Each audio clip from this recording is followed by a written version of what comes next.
Good evening, everyone. Thanks for joining us. Welcome to everyone, both our regulars and any new people this week. If you're watching on Facebook, we welcome you as well as anybody listening to the audio replay, which is broadcast every Thursday at midday and Sundays at 4 p.m. on J-Air Community Radio. That can be found in Melbourne at FM 88 or everywhere at j-air.com.au. My name is Alan Friedman. I'm Vice President of the Australian Jewish Association, and you will have also seen David Adler, who's the President of the AJA, as well as our guest for tonight, Justin Amler, who's a journalist and commentator. The topic is going to be the two-state solution, or as we call it, the two-state delusion. We're going to have a chat with Justin to begin with, and then we'll take questions from the audience. And as usual, if you want to ask a question, please raise your hand electronically. And the way to do that is to click the reactions icon down at the bottom of the bar, and that lets us know that you want to ask a question, and we'll put you in line. We can take written questions as well. Our Director of Public Affairs, Robert Gregory, is actually on holidays for a couple of weeks, so we'll do our best to pick up on any written questions and bring them into the discussion. You can disable the chat if you find that it's a bit annoying.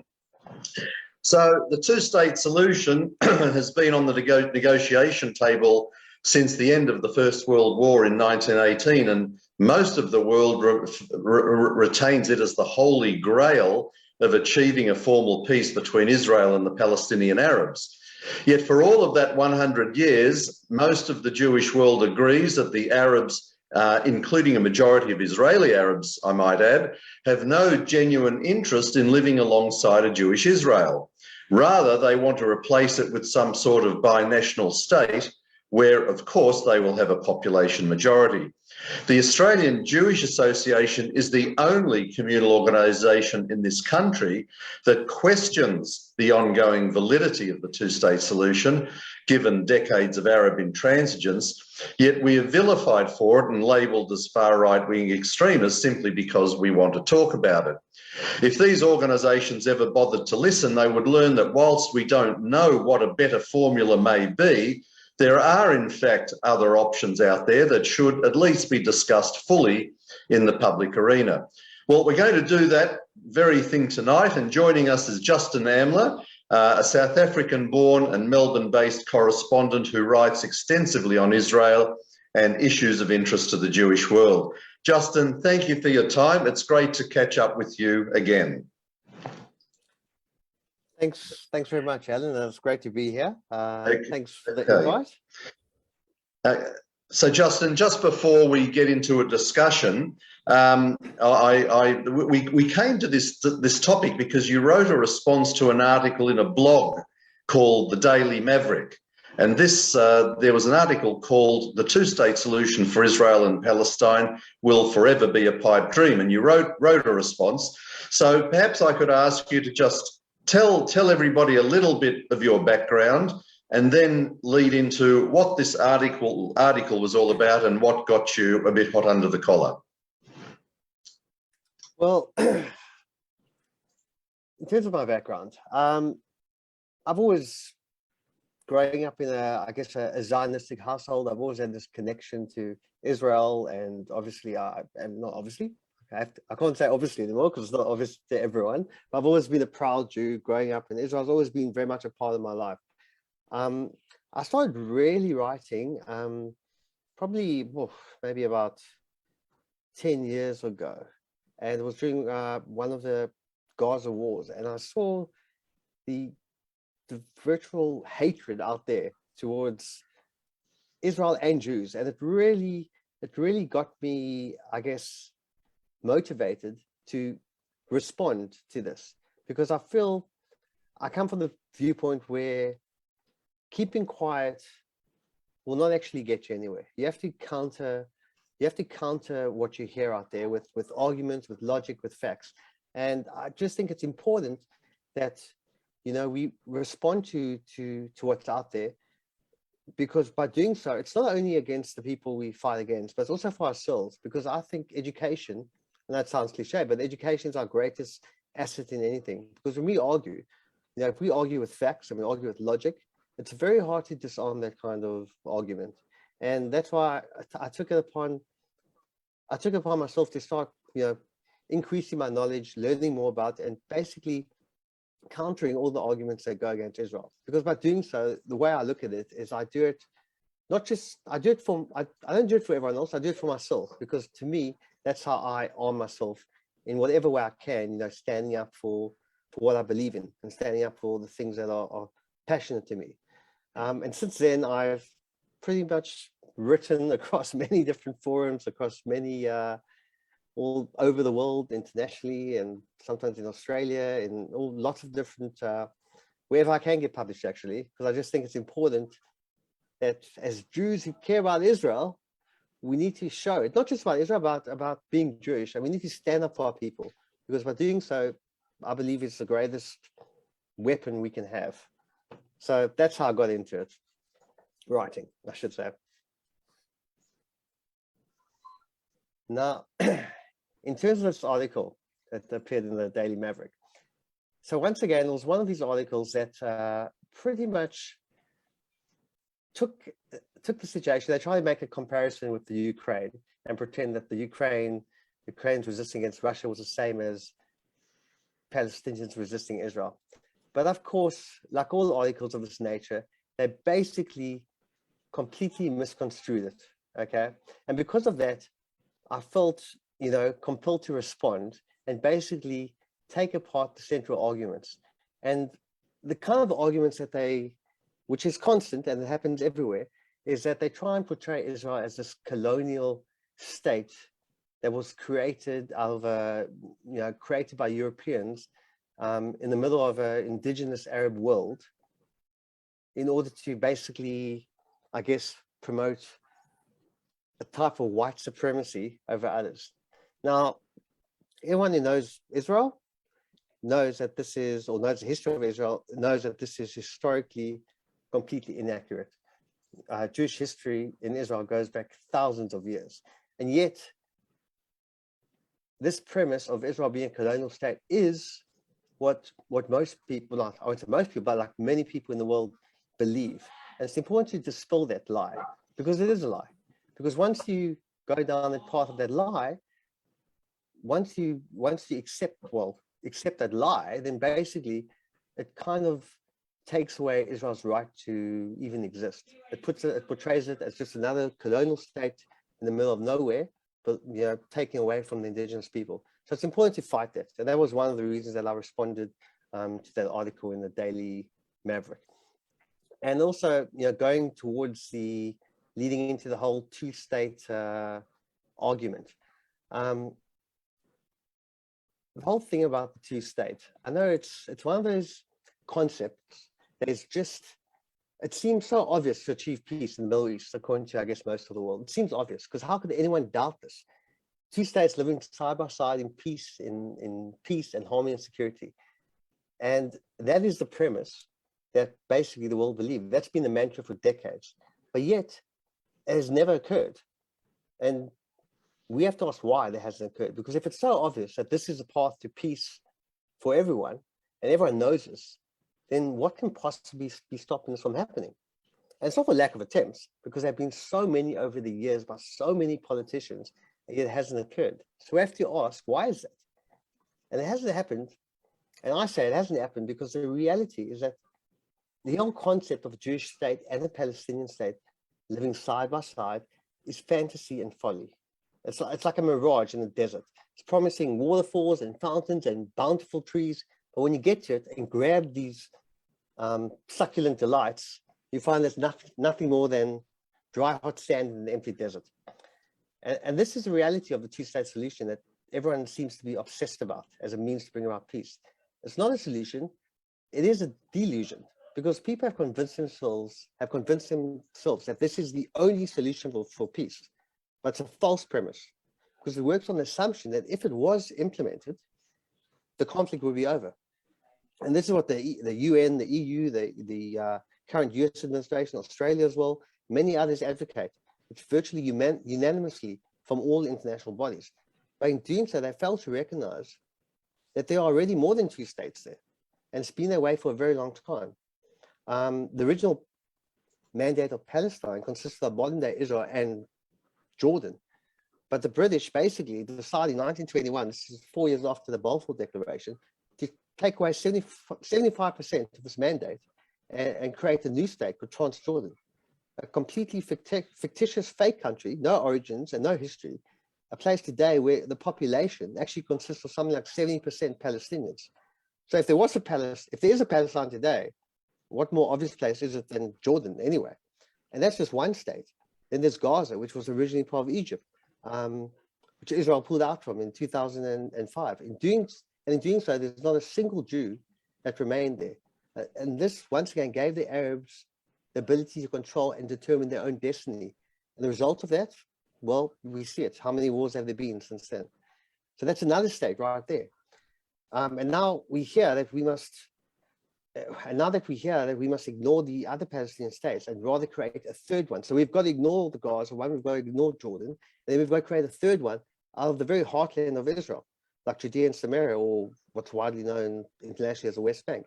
And we have to create this third state, it's not really a 2-state solution, the third state, in the hopes that this time, okay, that all the other solutions that failed, this time it will bring peace. And it makes you think, and in fact, I think, David, you mentioned, the definition of insanity is doing the same thing over and over again and expecting a different result. So the whole point is that there's been violence in Israel for long before there was a state of Israel. From 1921, Jaffa riots, the 1929 pogroms led by the Grand Mufti of Jerusalem. So there's been a lot of violence way before 2-state. And the whole crux of this argument is not really about 2 states. And it's never been.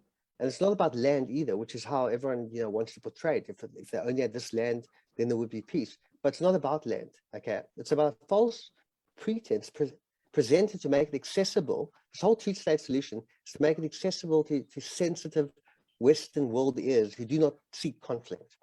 But from the Palestinian terror organization's point of view, it's always been a zero-sum game. Jews are either there or they're not. There is no compromise.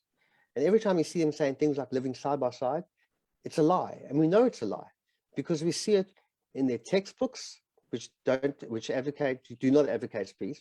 We see them actually paying people to commit murder, to commit terror. They actually pay people for this.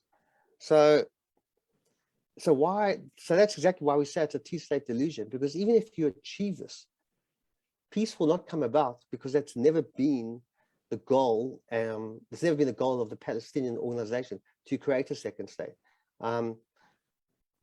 They always, if you think about the opportunities they've had over the years, okay, there have been countless opportunities. 1947, they were offered it, or they weren't the Palestinians and they were the Arabs. The Palestinian term only came in later, but they were offered it, they rejected it. Between 1948 and 1967, there was not a single Jew living in the so-called occupied territories, and there was zero interest in creating an additional state. Why is that? And the reason is, again, because they're not after a state. It's always been about eliminating Israel rather than creating some kind of 2-state delusion. Okay. So, I'll leave it there for now because I spoke right. a bit. So the question is, why is the media so wedded to this as a solution? You're involved in media a lot. You're writing a lot.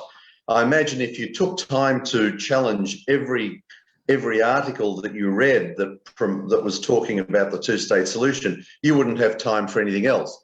So do you have any idea why the media are so wedded to this as a solution? I think the media like an underdog, okay? And that's how the Palestinian situation has been presented. It's been presented as this poor indigenous people who have been taken over by European colonizers. And all these people are fighting for their freedom. That's how and the media is a little bit like they love a good story, okay? News is not, how should I say, news is not objective, okay? It's subjective. And in terms of where the news comes from, we see this all over. New York Times is a great example. it's very anti-Israel kind of media outlet. They have a narrative, and basically their whole idea is spinning the news in a way that meets their narrative. So with Israel is presented as the bad guy. Facts aren't independently looked at. It's just that because they like the underdog, Israel is not seen, even though Israel is tiny, and most people don't even realize how small it is. It's presented as this kind of bully of the Middle East, even though, and this is a crazy thing, Israel consists of something like 0.15% of the Middle Eastern land. Jews comprise about 7.5 million Jews out of a population of the whole Arab world of something like 420 million. Yet, these are very obvious facts that anyone can verify. Yet, that's not how, unfortunately, a lot of Western media look at this. They look at it as an underdog fighting for the freedom against the big bad guys. And because of that, they ignore obvious facts and information. I mean, how many people would accept, if we think about it, how many reasonable, logical people would accept that an organization pays money to people who murder? Now, no person would accept, no logical person would accept that. Yet this is what occurs, and it's not a secret. Yet this information is not, it's out there, but it's not kind of, how should I say, publicized much, because it goes against the whole narrative of Israel being this bully, rather than the small country in the middle of a very hostile environment. Yeah, let me just play a bit of a word association game, because I want to throw a couple of words at you and just get your reaction from the perspective of somebody that's involved in the media. The first word is Nakba. So are you asking me for my opinion, or? Well, what thoughts come to mind when you see the word Nakba around everywhere? Well, when I see Nakba, I think of biggest fake news of all time. That's how I think of Nakba. Yeah. Because the Nakba is a perfect example. The Nakba, the disaster of the Palestinians. In fact, I wrote an article on Nakba, actually. The Nakba is presented as the day the Palestinians lost their state, okay, where they were forced from their homes and sent into the wilderness. That's how the Nakba is presented, where the Jews came along and kicked them out of their homes, and a disaster, and the Palestinian nation was dispersed. That's how the Nakba is presented. Now, of course, the Nakba wasn't about the Palestinians. It wasn't about the Palestinians losing their state. Firstly, there was never a state, so it wasn't about that. The Nakba for the Western world is different to the Arab world. For the Arab world, the Nakba is the disaster of not being able to destroy the new Jewish state. That's what the Nakba is for them. But for the Western world, it's portrayed as the Palestinians evicted from their home and losing their country. Yes. Okay. Next word is apartheid, which I'm sure you'll be well familiar with. Apartheid. Apartheid. Again, apartheid is the apartheid colonial state of Israel, as presented by the Daily Maverick author. Another false lie. Israel being made to be the equivalent of an apartheid state. Now, I always look at this one, and again, that's how Israel is presented. The Arabs have no rights. Now, for a country where Arabs have no rights, I always have to ask the question, how is it possible that a country where the Arabs have no rights have a Supreme Court judge that sentences an Israeli Jewish president to prison? Because that certainly doesn't sound like apartheid to me. Yes, okay. Not to mention, sorry, just one last thing, not to mention, many Arabs serve in the IDF. They serve in high positions on the court. They're part of life in Israel, in all facets of life in Israel. That hardly sounds like an apartheid era. Yeah. Being from a country which actually knows what apartheid is. What about the term occupation? What do you think of when they use that term in this context? Occupation. So, occupation is, their point of view, it's the occupation of Palestinian land. Except, once again, they say occupation of Palestinian land. Occupation is when a country takes over another country, occupies their land, and basically just takes control of land that isn't theirs and runs it however they will. This is not the case in Israel, because to have occupied another place, you have to have, or another country, you have to have like conquered it in some kind of war. The areas that the Palestinians claim are occupied was never part of a Palestinian state. If anything, at worst, it's disputed territory. It was never part of occupation. But again, it's one of these terms where the Palestinians have shouted occupied for so long, and the media have accepted it, that's become a accepted fact, even though historically has never been the case. So it's one of the big lies of the whole situation that Israel is an occupying country, when there's not occupying any other country. The place it resides in is in its own land, and this is historically this is not in dispute. But again, that's kind of the way that the media has portrayed it, a false premise again. Okay, David, I'll ask you if you've got any questions. You might need to unmute yourself, or you have, so you can take over. Okay, thank you, Alan. Thank you, Justin. Justin, one of the things that the Australian Jewish Association does is to advocate based on principle rather than political correctness. There are only a few Jewish voices around the world who are prepared to call this issue clearly. Most of the organisations, as Alan alluded to, are either sitting on the fence or embracing the non-existent two-state solution. Why do you think that is? Do you have any comment about Jewish advocacy, particularly in the diaspora generally? I think it's one of the things I've always also wondered about, because you think, we like to think Jews are united and we all believe in the same thing, and unfortunately, in the reality, it's not quite like that. I mean, it's more obvious in a place like America than over here, but certainly, I think when I think about this, I think there's a certain, I guess it's kind of like a ghetto mentality.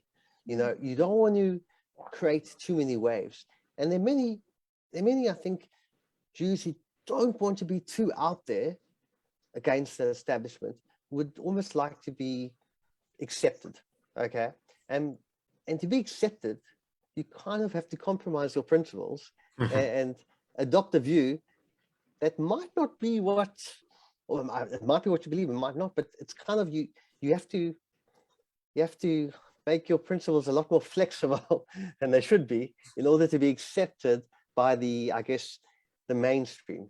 And I guess, look, people are afraid in many ways to stand out and have their voice. It's we see it quite a bit, to go against the mainstream.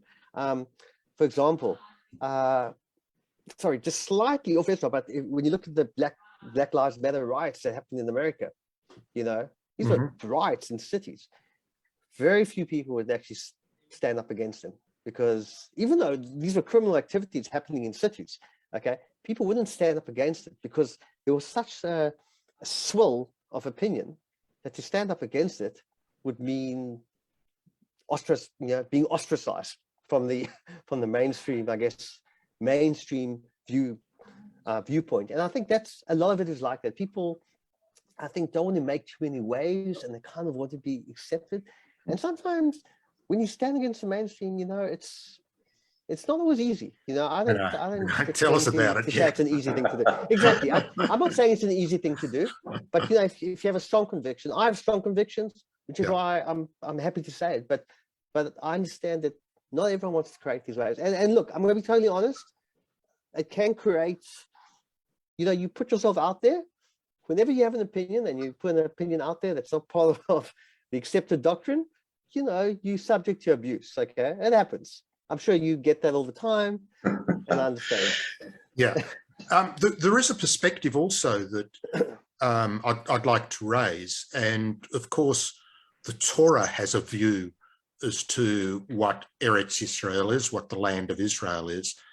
And for somebody interested in a reference, I would commend this particular book, which is the Chabad approach called Security for the Land of Israel. And it's a terrific reference which presents the Torah perspective, the sanctity of Jewish life as being a reason, etc. And so we actually have our Jewish organisations that are virtually disavowing the Torah principles as well. Do you think it's just become purely political, Justin, or should Jewish organisations also have a view as to our religious foundation and what Eretz Israel is about? You know, I always find it strange when many Jewish religious organizations kind of adopt these views that seem to be anti-Jewish in a way. And these are Jewish religious organizations. For instance, there was a synagogue, I think in Chicago. Well, I say synagogue. I'm using the term very loosely here. Okay, we basically adopted an anti-Zionist, or it's an anti-Zionist synagogue or anti-Zionist community. Now, any Jew, religious or not, to take Zionism out of Judaism is almost impossible. How do you, the Torah? I mean, I'm not particularly knowledgeable or religious, but to take Zionism out of Jewish life. When I say Zionism, I'm talking about, Jerusalem. I'm talking about the whole land and everything. To remove that, by removing that, you're literally removing the whole core of the Torah. Because where in the Torah how can you have a Torah where you don't have Jerusalem, where you don't have the land, where you don't have talking about Joshua, you talk about conquering the land, and to disavow yourself from it, it rips out the whole essence of Judaism, in my view. Okay, yeah. So I don't know how Jewish religious organizations, if they abide by the Torah or they follow it just on the most superficial reading, Israel is part of it. You can't disengage from that. I always look at being at his, being Jewish is an interesting. It's like a dependent. It's a couple of dependent cycles that are intertwined that need each other. I mean, you can be religious or not religious. You can like Israel, not like Israel, but everything is connected. So to me, every part of it, being Jewish, like the culture, the national aspect, the religious aspect, they're all intertwined. And you kind of need a bit of everything. How much you need can vary, but to just disavow yourself from different parts just breaks the whole cycle. So I find it difficult to see how religious Jewish organizations could have a, all this disassociation with the country itself, because it is part of it. I understand there's secular view and non-secular, but even secular view, it doesn't even matter. Everything is connected. Being a Jew is not just about being religious, as I'm sure we know. Being a Jew is it's not just a religion, and sometimes people think of it in just religious terms, but it's not. It's a nationalist. It's part of your people. You can be by blood, you can be by religion, but there are lots of aspects, but it's not just any single part. So it's hard to break one part and just expect everything to still be running normally. No, I don't know if I answered your question or I kind of went a little bit sideways, but what you've said is actually very consistent with our core policies. I mean, we make it clear that the land of Israel, as defined in the Torah, is what we should respect. It includes Judea and Samaria. So there's the religious basis, there's the political basis, there's the legal basis, and it's all consistent.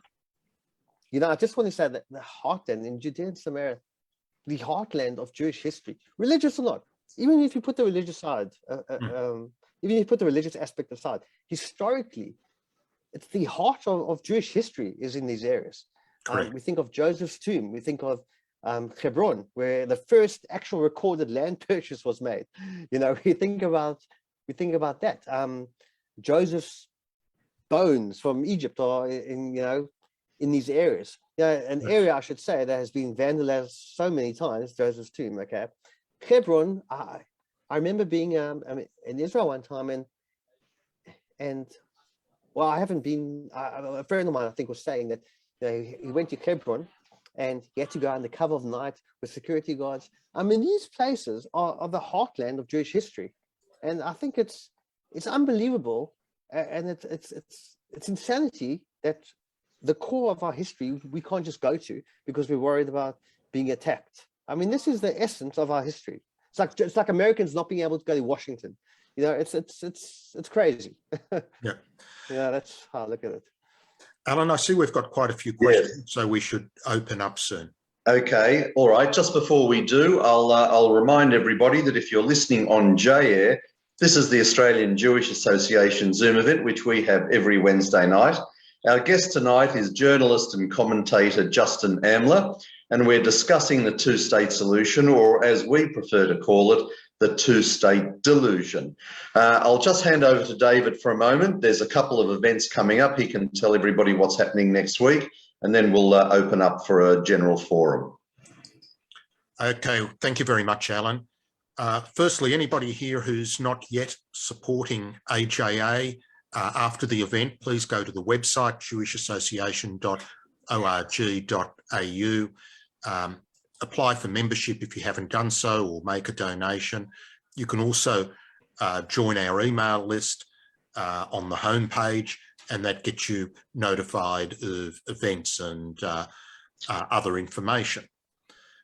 Next week, we will be having an expert from the Jerusalem Institute of Strategy and Security, an organisation we work with quite closely, looking at the relationship between Israel and Turkey.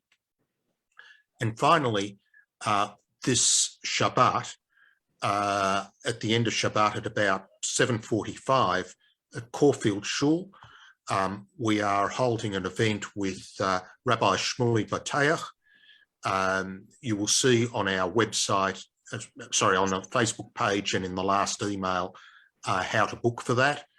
So those people in Melbourne who would like to see Rabbi Shmuley Bateach live, Caulfield Synagogue, just after this Shabbat.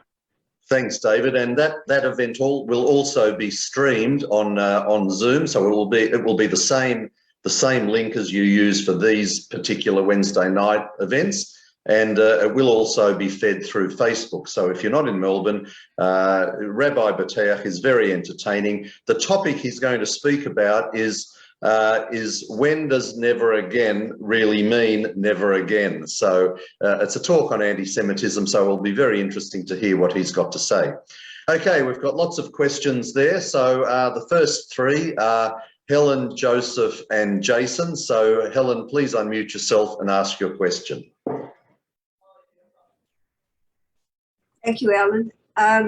Justin, I would like to ask you whether you would agree that, as I think, that this two-state delusion is actually acting in Israel's benefit.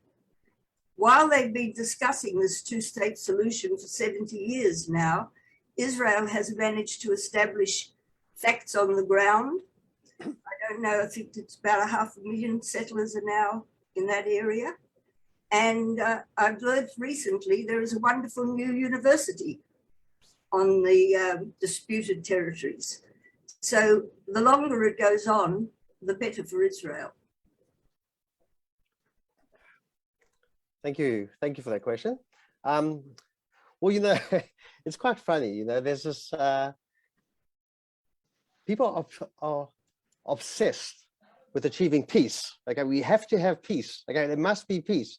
But as you said, Israel has moved on and developed an amazing country, technologically advanced, despite the lack of peace.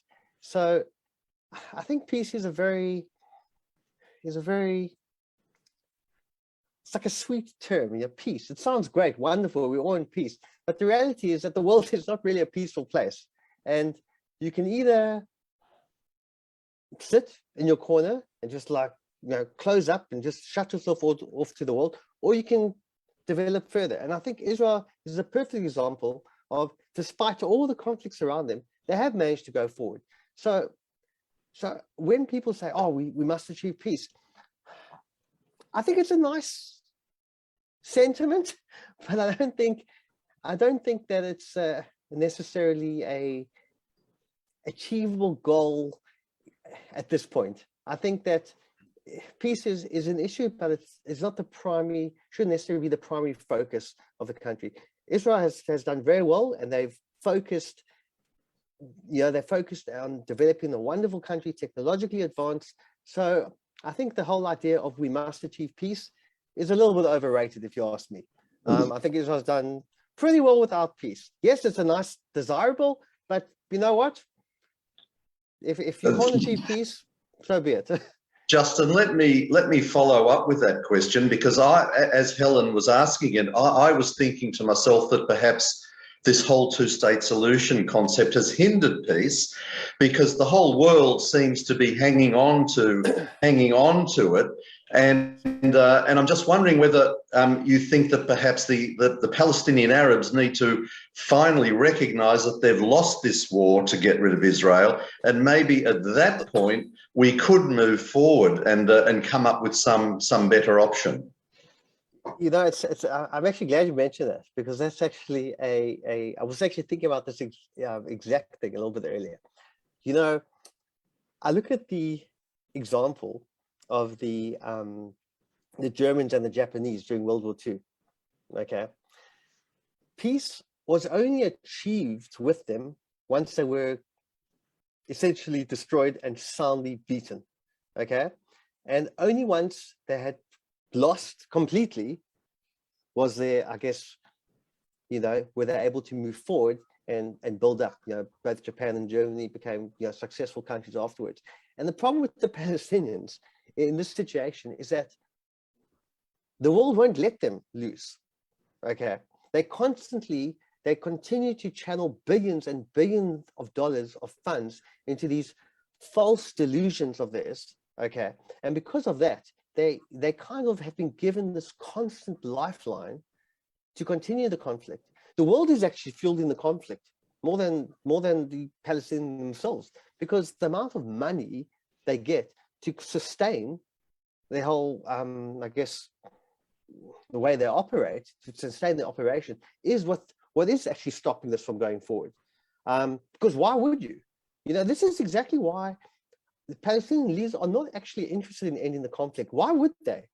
They get billions of dollars from international organization, money which goes towards paying for actual terrorism. The world actually funds terrorism, because where do you think all these people who commit terror acts get these massive pensions, big houses? It's more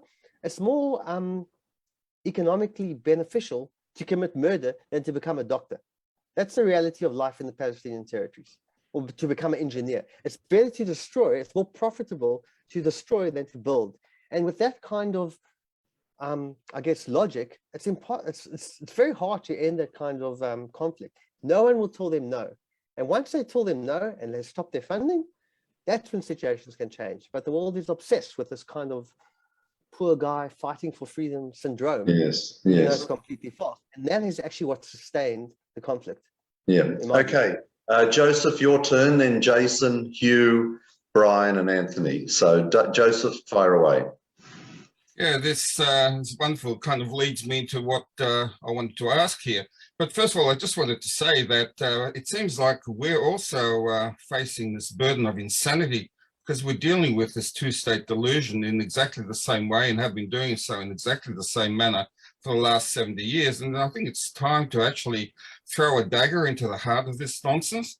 And I think the dagger could be purely based on economic terms, because there's no way that I can see that a separate Palestinian state, should one ever be created, can ever survive economically without having to resort to terror. And so could you comment perhaps on the economic possibility that a Palestinian state could survive? Well, you're right. I mean, economically, and that's because unfortunately, you know, there are war crimes in the Palestinian territories, but it's committed by their leaders, because instead of building up the country, they refuse to build the country. They are more focused, and the problem, this is the situation it's in. It's more important for them to destroy Israel than to build a country. I mean, we see countless examples of this. Look at Gaza. When Israel left Gaza in 2005, they were actually working industries. There were industries that were profitable. They could have made money, created, you know, some kind of economic benefit. They chose not to. Instead, I think it was like greenhouses or something. They just destroyed them because that was more important than actually building their countries. All the money they get, what do they do with it? They build tunnels of terror. They build it underground so they can go through into Israel and commit terror. That money could be used to be building educational institutions. It could be used to build hospitals, to build universities, to build schools. There's so much that they can do. And this is money, you know, from the world, which is funding them. Okay. So I believe that economically is the best way to help people. I do. But the problem is the leadership is so corrupt and so, well, corrupt, but they're not stupid in the sense they know exactly that whatever they do, they get money. So it's kind of not in their interest to almost build up. It's in their interest to prolong the conflict. Although I do agree with you that economically is the best way to achieve peace, because I guess the logic is, you know, that people who are content, who have a good life, are not interested in wanting to destroy that life. Okay, I suppose that's the logic in economic benefits. The problem is that there's a corrupt leadership, a completely undemocratic leadership, and the world doesn't hold them to account. Mahmoud Abbas is, I think, in his 15th year of his 5-year term. So there's no accountability. And as long as people don't hold them accountable, you know, donors and people who sustain their efforts, as long as they're not held accountable, there's no reason to change. So yeah, I agree with you, but I just that's the way it is. Yeah, that's the way it is, unfortunately. Okay, Jason, please unmute and ask your question. Yeah, thank you, Justin. Look, very quickly, to what degree do you think that the burgeoning increase of critical race theory, which, as you probably know, is a big problem in America and is starting to become a problem here in Australia, I don't know about the rest of the world, but to what degree is critical race theory and its whole indigenous narrative correlating with the way that the whole indigenous Palestinian narrative has developed? Is there a correlation, and is there a way of arguing against that? Because obviously the CRT thing is nonsense. What are your thoughts?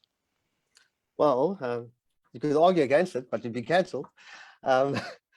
The way, exactly. Look, the critical race theory definitely feeds into it, because in the critical race theory, basically, you know, it's like a hierarchy of people. At the very top are, funny enough, actually Jews at the top, because they're kind of controlling everything. And then the whites, because Jews are seen as this white supremacist kind of view, control all the money in the banks. That's how they're seen. And we know that's not true, but that's just how it's portrayed. At the very bottom of, I guess, black people, you know, and in between, or different levels of color. It's ludicrous, really. It's a complete racist theory. Okay, that's what it is. But Jews, unfortunately, are seen at the very top, because, you know, for many people, you know, Jews are seen as white. Now, sure, there are all different kinds of Jews. Go to Israel and you'll see every kind of color of Jew under the sun. That's the nature of Israel. But Jews are portrayed as white. It's exactly why Israel is seen as this colonial state, this white, you know, group of people who surpass the local brown people or black people.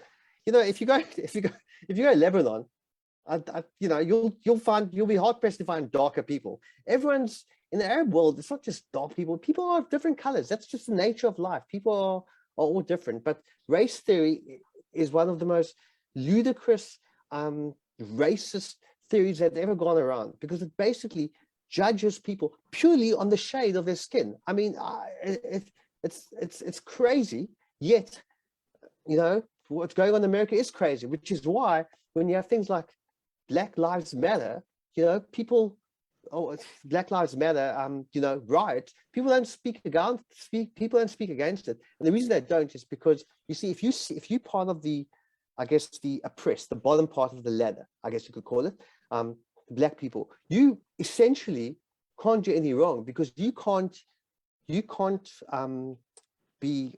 oppress or be a instigator against someone at a higher rank than you. That's kind of how it works. I know it sounds silly, but that's how it works, which is why Jews being at the top, or virtually the top, means any attacks against them are not really seen as racist, or Jews aren't seen as victims, because they are on the higher level of the hierarchy. And this is exactly why you see this in actual practice.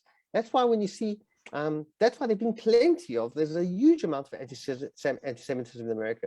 Jews are attacked. New York, there's lots of things. But you'll see, I mean, it's pretty obvious in the media when a Black person or something attacks a Jewish person or something, you won't hear much about it.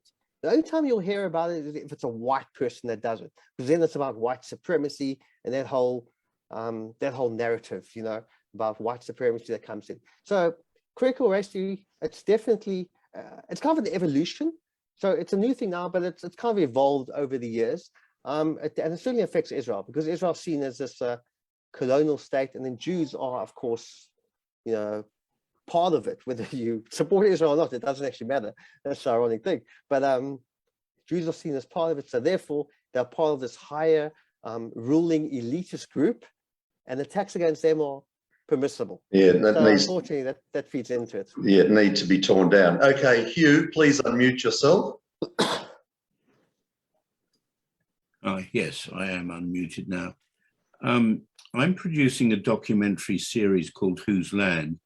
And the ultimate aim actually is to try and destroy this myth. I mean, the two-state solution, as I see it, is a sacred cow that needs to be slaughtered. And you've partly answered my question in as much as you said that the world is perpetrating the conflict.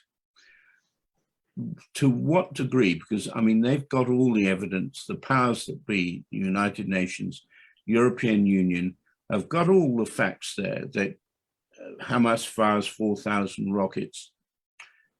Imagine what would happen if Hamas got control of a Palestinian state in the West Bank.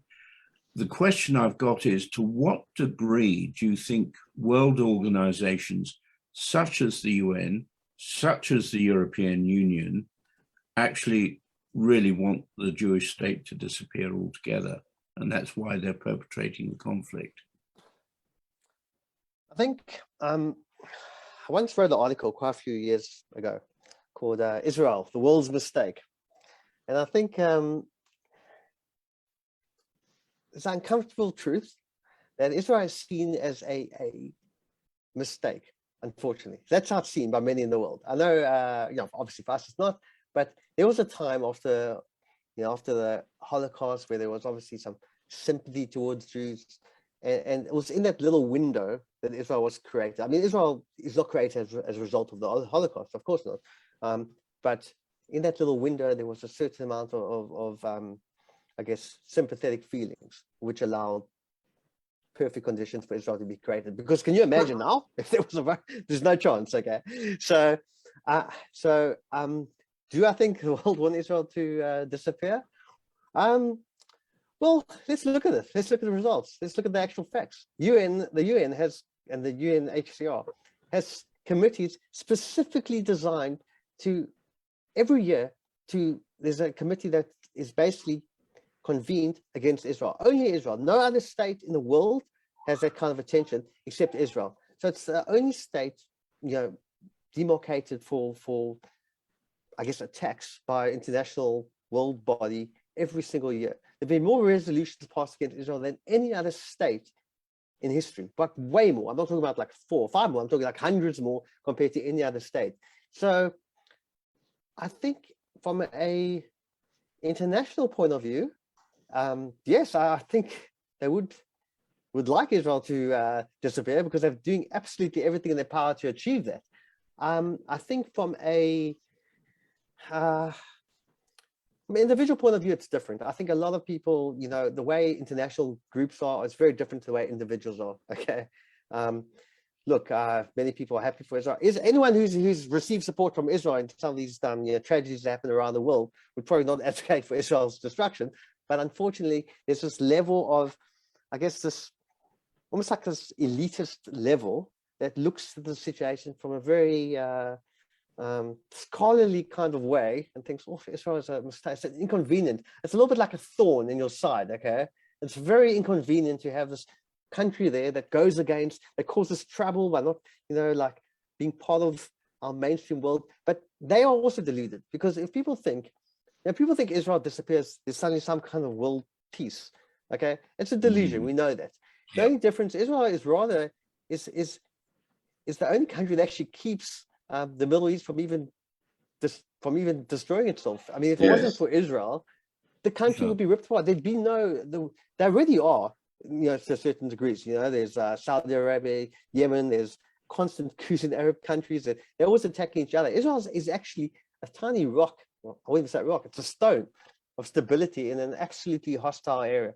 So they're different. So I guess in short, they're different levels. On the certain international elitist level, yes, they would like Israel to disappear. But I also think that on a different level, on a more rational person-to-person kind of view, I don't believe there's that kind of view. It's just, unfortunately, elitist leaders can be very different to the population as well. So yeah, okay. That's the way I look at it. Brian, your turn. Please unmute yourself. Could you comment on, I read yesterday that Saudi Arabia has come out and said that there's no two-state solution, that Jordan is Palestine. So is there a start in break of the paradigm? I mean, Trump started it with the Accords to show that there can be peace with the Palestinians. I think, it's quite funny. I must say, I haven't actually seen that one. I might just look it up afterwards. But I would say that it's kind of ironic that, in the last few years, there's been obviously with the Abraham Accords and, through Trump initializing or starting getting involved in that, there's been a general Arab acceptance of Israel, which is starting to happen now, and we see it. And it's kind of ironic that it's mostly, the left liberals that are the most anti-Israel compared to some of the Arab countries around Israel. So there's a bit of irony in that. I think that, to be honest, I think the Arabs, countries are a bit more rational. I'm starting to get sick of the Palestinians, to be honest. Countries like the UAE and Saudi Arabia is also starting to go that way. Those countries they're more pragmatic, okay? They're more like, I guess, business orientated, okay? So they see the benefits of like deals with Israel. Israel is a technological powerhouse, okay? We can't forget that. Despite its size, it's not a small country that contributes very little. It's actually a massive country in terms of their development, their technology, and these countries are beginning to see the benefits of it. And the Palestinians are just this annoying little like school kid who just wants to keep on interrupting the adults talking with their silly games, okay? So I think the Arab world is slowly coming to this realization. We have seen it moving that way, which is a good thing. But I just want to add a caveat to that it wouldn't be this way if it wasn't for the threat of Iran, okay? The ironic thing about Iran is it's actually united many of the Arab countries, I won't say pro-Israel, but towards Israel's side more than any of what they could do. So that's kind of the irony, is because, to be honest, these countries are more scared of Iran than they are of Israel. And I think because of that dynamic, it's also kind of brought them, I guess, to their senses and to their logical, more logical, rational approach. Now that's with some of the bigger ones. Smaller ones like Syria, long way from that. But the more like kind of financially well-off or more, I guess, successful countries are beginning to see that realization, and we're seeing it in the last few years. So yeah, definitely happening. Okay, Anthony, your turn. Please unmute yourself, and then we'll take Paul. Thank you, Justin, for your comments. Look, we should take some account of what the rest of the world has taught us by their behaviour. We've seen in the past, all right, there's often wars involved, but at the end of the war, Germany said, well, we accept the fact that Francis exists on the other side of that fence. France had to accept at one stage Holland can go their way and Belgium can go their way. America did it with Mexico once they decided where the border was. And they've even done it in the Southern Hemisphere with Malaysia and Singapore. You know, there was a bit of a fracas. Now, they each respect each other, that they can go about their business. India, Pakistan. But here you have a situation, and we have a very modern example of the failure where Russia has decided, no, I don't like that state called Ukraine, I'm going to take it. And we can all see the result of that, you know, has worldwide implications. So you're not going to get any two-state solution until each side of that border decides, that's fair enough, you go your way, we'll go ours, we can live peacefully together. Not what the Palestinian situation and their huge supporters are interested in. Yeah. So it's pointless to discuss it until, I mean, there's enough to discuss when you... Anthony, we need to get to a quick question. Well, that's it. That's it. I don't... Okay, Anthony, we'll take that as a comment. I'll ask Paul to ask his question, and then Justin can come back to yours if he has something to say. So, Paul, please unmute yourself and ask your question. Okay, thank you. Hi, do I come through clearly? Yes, very clearly. Okay, thank you. I see things quite differently, and I do endorse a lot of the people that I've heard tonight. I'm a diamond gemologist. I actually live in Bahrain and Dubai. So although I've got the same Yaqui accent as Justin, I've lived more years, although I've lived in Melbourne for 35 years, I spend a lot of my time, and I actually talk Arabic. And I probably go to a lot of places that, you know, I talk to friends, and they go to these coffee shops in Melbourne or Toorak or wherever, and where they get the information from Facebook and other sources and maybe other community groups that we represent here, which is all fine. But, you know, I talk to a lot of Arab people, Muslims and others, and I've been to a lot of these places that persons have mentioned today, including Iran. I've got 3 passports, Australian, South African and Lithuanian. And I often stay with my hosts in Dubai and Abu Dhabi and elsewhere. And I often talk to them, and I actually get a lot of literature. And I know what Justin's mentioned today, I'm actually quite surprised or positively impressed of how much support there is, especially in places like the United Arab Emirates and even in places like Iran. And I don't mean the government, of course, but I'm actually gobsmacked here how much empathy there is. I mean, not public empathy, but so it's more of a comment, Alan, than anything. But you know, I know I was recently, when I came back from Abu Dhabi, I was talking to somebody, and one of my arguments I was saying around Tyre and Lebanon, there's something like 200,000 rockets facing Israel from Lebanon in the southern parts of Lebanon, the country, and you know, and the proxies, as Justin mentioned, that are influencing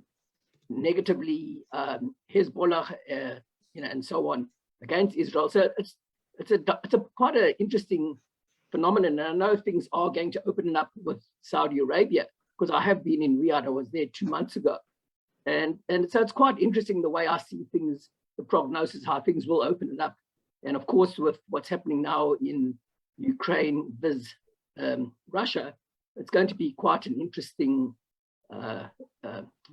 fact in the next 6 months. Okay, Paul, thanks. Okay. We might get Justin to make just a closing comment. Yes. I mean, just thanks for that, Paul. And look, I think it's excellent observation. And I think the government level and the people level is very, very different. I mean, you talk about dictatorship, so it's not democratically people elected representing the people. And especially a country like Iran, which I think is a very intelligent country. I think people are very intelligent. I mean, Iran and Israel were good allies for a while before the revolution. So people are very smart there. So I totally agree with what you say. I just think, yeah, as people get more knowledge, you know, on an individual level, they do see the benefit. So what you said is I agree with you completely. You know, I think, and that's positive element, you know, that can only be positive for the future. Just that comment from a little bit earlier about the Palestinians and the borders. I think the main problem with the Palestinian situation is they don't define themselves so much as a people who can build. They define themselves by Israel's existence. And I think, they defined by the fact that they can destroy Israel. If Israel's gone, they would cease to exist. That's the reality. And that's why there was never push for a Palestinian entity or statehood while it was under complete Arab control. It's all about Israel. Israel has created them indirectly, just the fact that they exist. And if Israel had to disappear, so would they. And that's the sad reality. And that's, I say hopeless, but I don't think you need to dwell in hopelessness, because as one of your earlier questions, Israel continues. But that is kind of the conundrum of that situation, unfortunately. So which is why they don't actually want to achieve a resolution, because by doing so, they effectively end their own existence. And that's how I see it. Okay, on that note, we have crept a little over time, but Justin, Amler, thank you very much for explaining your thoughts so clearly. Hopefully this will stimulate some more discussion amongst the people that count. Now, just tell everybody, you're a prolific writer. Where's the best way to see your articles? So you can find me on Facebook, which is, I know not, I'm on Twitter so much, but mostly Facebook. I tend to put everything I publish, I will put on Facebook with links to the actual publications, sometimes just comments. So I'll actually type in the chat box, but so basically, if you look for me on Facebook, you'll find me, and everything I basically write goes onto Facebook. I use okay, and people can follow you, and we'll make a point of sharing some of your articles too. Thank you very much, Justin, and we wish you all power to your writing hand. Although these days it's your tapping fingers. So, Justin, thanks very much for joining us tonight. Thank you very much. Thanks, just before we go, the L'Chaim program with Morris Klein is on right now. It's 3ZZZ, FM 92.3 in Melbourne, or 3ZZZ.com.au. That's all we have for tonight. Join us next week with a special guest whose name is Chai Eitan Cohen Yeranasak. He's an expert on Israel-Turkey relations, so that will be a fascinating discussion. Don't forget, you can keep up to date with what the AJA is doing by following our Facebook page. So please like it and share it widely. But that's all we have for tonight. So for now, we wish you all a very good evening and look forward to seeing you next week as usual, but on Saturday night with Rabbi Shmuley Bateach. Good night from me.